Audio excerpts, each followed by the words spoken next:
into the whole thing and mixes in. We did, as you mentioned, get to see Harden and Durant together Saturday night, and it was pretty impressive. What makes that duo so tough to defend? Look, David, it's super simple. Put them on an island and let them cook. James Harden and Kevin Durant both are at the top of the list when it comes to isolation points per game, which means in the flow of the game, they are a problem, especially downhill, especially after pick and roll scenarios. They are a nightmare for defenders because if you double team one, you give an advantage for the other. And that's all they need. Plus the points pile up because they are snipers from three. And they can also get to the foul line. They are a dynamic duo, and I cannot wait for the trio because that's when things will really get interesting. Yeah, it will be fascinating, if it's tonight or if it's sometime later this week, to see all three of these guys together. And the Nets currently the favorite to come out of the East with the Bucks. Irving to be available to play because in those past 6 games that Kyrie has missed, he has never been listed as anything but out. But I want to remind everybody that the reason that Kyrie Irving right now is listed as out for, or had been listed as out for personal reasons, and then for the health and safety protocols, right now where that stands is that he was ramping up his on-court action. The Nets did not want, after such a long layoff, for him to just go back and have his first on-court action be in a game. So Steve Nash said that the hope is that he would be able to get in a couple of reps, even though they didn't have a formal practice on Sunday, so that he could get his legs back under him. He didn't, again, they did not have a formal practice. So that is where Kyrie Irving stands in terms of if he is able to play later today. He hasn't had a practice under his belt, but he would just have gone through some of those personal individual workouts, and that's what the Nets had wanted to see from him before they put him back in a game. So the three superstars could be on the floor together tonight for the first time. We bring in our NBA analyst, Chiney. So, Chiney, it's not a fantasy league. There's only one basketball. All three of these guys are alpha scorers. What's going to be the hardest part of meshing the new Big Three in Brooklyn?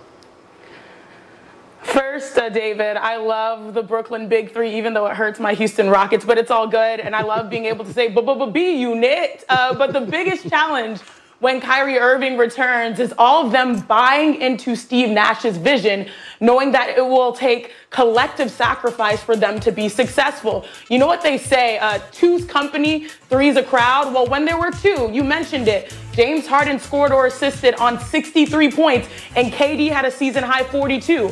But when it's a big three, will they accept or resist when it's someone else's night? Now, I know Steve Nash, the unselfish guard that he was, will be asking them all to find ways to impact the game outside of what they are best known for. KD protecting the rim, James Harden switching and guarding the posts on the block, Kyrie pressuring the ball, and also, using his passing a little bit more. Those little things are going to be the big things that determine the success overall for the Brooklyn Nets. All right, so we'll see how Kyrie meshes in second, according to Caesars William Hill, and they face off against each other tonight. Chiney giving us her thoughts on this new Nets team. U.S., an incredibly meaningful day that always has a lot of great NBA action. How about this one? Bucks and Nets. What a debut it was Saturday for James Harden, a 32-point triple-double. Again, this came in his first game with his new team. Nobody had ever done that before, a triple-double. As for KD, he had a season-high 42 points. How about scoring? The Bucks have the NBA's most efficient offense. Giannis is being Giannis, averaging a double-double, 26 and 10 per game. Back to the Nets, Kyrie hasn't played since January 5th because of personal reasons, well documented, and then for violating COVID protocols. He's officially listed as questionable tonight. Let's bring in our NBA reporter, Malika Andrews. And Malika, it's been 13 days, count them, 13 days since Kyrie last played a game. Again, listed as questionable tonight at home against Milwaukee. What are you hearing about his chances of playing?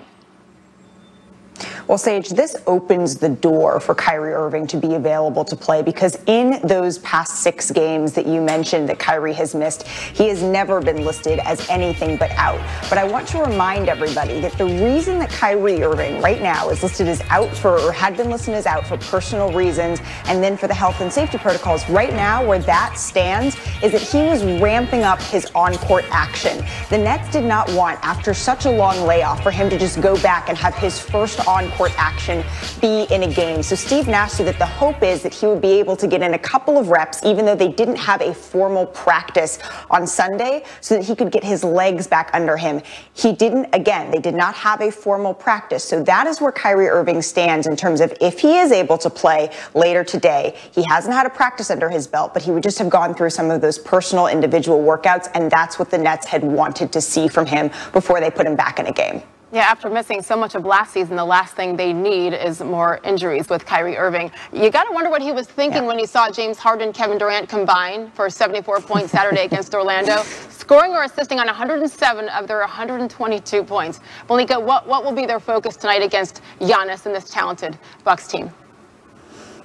Well, Sage, while the Nets fans, while NBA fans are saying, wow, this duo can score, what James Harden and Kevin Durant were focused on after the game was that they combined for 15 of the team's 19 turnovers. Kevin Durant joked that, hey, I'm going to need to talk to my new teammate about how we can get that ratio down just a little bit. And Steve Nash, when he was looking over Kevin Durant and James Harden's stats after the game, he joked that James Harden almost had a quadruple double because he had 9 of those combined 15 turnovers. So they said that they're not that concerned. That comes with time. That comes with chemistry. That comes with gelling. James Harden's passing was really on display last game, and he said some of those reads were just a tiny bit off, and that comes with getting to know his new teammates. If Kyrie Irving, if and when he's added to the mix tonight or added to the mix in the future, James Harden said that he's not all that worried about how they're going to figure out their on-court chemistry because, in his words, they're all hoopers. And he said that it's going to be, quote, scary hours when those three get on the court together. Yeah, I think a lot of people agree with that sentiment for sure. 7:30 Eastern Time tip tonight in Brooklyn with the two teams many believe will be battling it out for supremacy in the Eastern Conference. You know, the win, your teammates out there learning, getting to know you.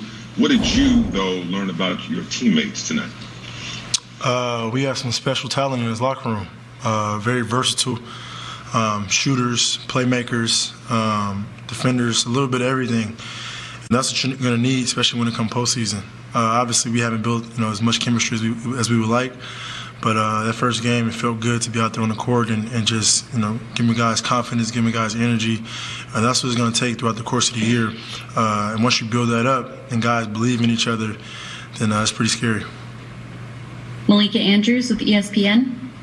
Hey, James, I'm wondering if there was any sense of this was like riding a bike, getting back out with Kevin Durant. I'm a hooper, so I just, like I said, I'm very unselfish. I'm willing to just do whatever it takes to win. And obviously, KD is just a elite, like just different type of basketball player as far as the way he's able to score the basketball. It's so easy for him, and I know that. So I just want to make it a little bit more easier if I can. And then, for the rest of the teammates, our shooters and our bigs, make it easier for them. So, yeah, it was pretty easy out there. Greg Logan with Newsday. James, yesterday you said when you were asked what talent do you need to improve or emphasize or whatever, you said playmaking. And it seemed like that's what you were concentrating on tonight. You got everybody's shots, you distributed the ball, you moved it quickly, and then when you had to, you turned it on offensively.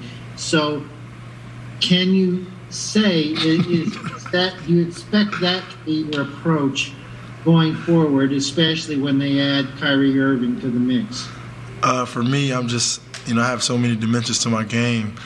I just take whatever the defense gives me. I play the game the right way, or at least I try to every possession, and just takes whatever the defense is giving me.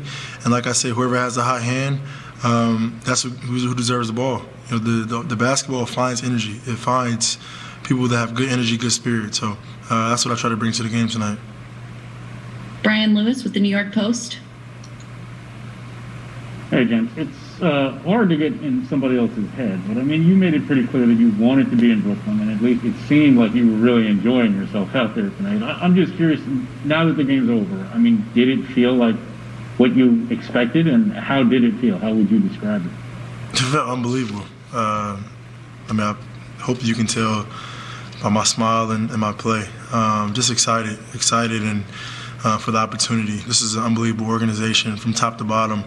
And, for me, all I have to do is just go out there and be the best James Harden I can be, and good things will happen. Christian Winfield with the New York Daily News. Hey, James, one thing about you and Kyrie and KD as it pertains to you guys' offensive talent is that you guys can kind of tell what the defense is going to do before they do it. How do you think that